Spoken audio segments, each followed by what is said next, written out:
Alors je suis Gemma, je suis auteure, compositeur et interprète.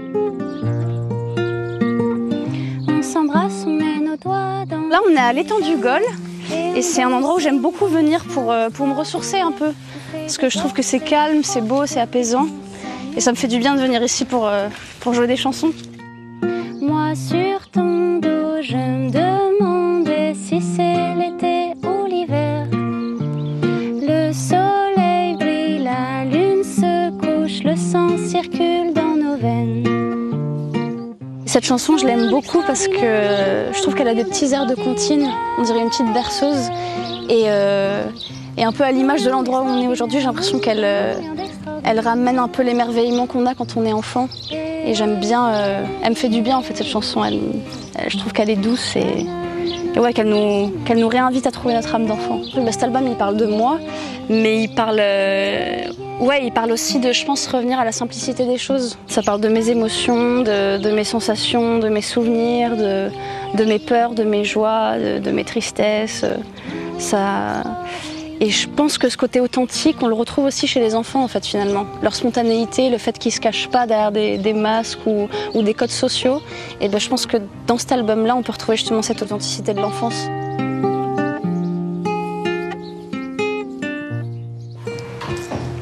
Alors là, c'est l'espace de travail. Donc il y a Thomas et Eddy qui sont là, sur l'ordinateur. Et c'est ici qu'on enregistre tout, quoi.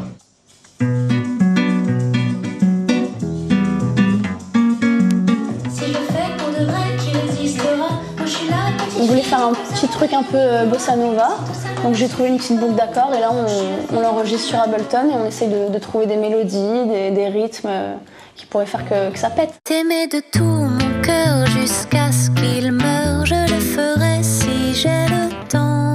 Je fais de la variété française, je fais de la chanson française, mais je pense que dans mes musiques, on peut retrouver plein d'influences du monde, justement. Dans l'album que j'ai sorti donc le 7 février, il y a de la bossa nova, il y a de la valse, il y a des rythmes aussi très hispanophones, il y a aussi, dans quelques solos, il y a un peu des sonorités du blues malien. J'ai pas de chansons à proprement parler maloya ou en créole, mais je pense que ça fait partie de moi et que ça fait partie de mes diverses influences.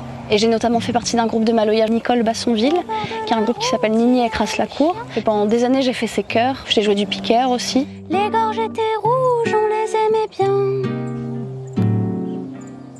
À la fin du jour, on se sentait bien. Gemma parce que c'est un de mes prénoms en fait. C'est un clin d'œil à l'Italie parce que j'ai beaucoup de famille italienne. Ça veut dire une pierre précieuse. Et en Shimaoré parce que j'ai grandi à Mayotte. Une Gemma, ça veut dire ça va bien. J'y étais. Si on écoute les paroles, on entend que c'est une femme qui parle de souvenirs en fait, d'un endroit où elle se sent bien, où elle se sent en sécurité, où elle se sent aimée, où elle sent qu'il n'y a rien qui peut lui arriver, que tout va bien, qu'elle pourrait s'allonger dans l'herbe et s'endormir tranquillement. Cette chanson, elle me fait penser à mes amis avec qui j'ai écrit tout ça en fait. Pour moi, elle représente vraiment l'album parce qu'elle représente vraiment l'énergie dans laquelle on était quand on a écrit.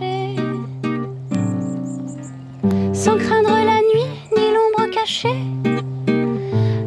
Sacré, le sol était mou dans ce lit secret. J'y étais, j'y étais, j'y étais. Je vais partir en métropole pour continuer la promotion, pour essayer d'élargir encore plus le public pour mon album. Et dans l'idée aussi, j'aimerais bien faire une résidence avec d'autres musiciens pour pouvoir construire un set avec d'autres instruments, d'autres gens, dans l'optique de pouvoir faire une tournée peut-être en printemps 2026 ou été 2026 si tout se passe bien.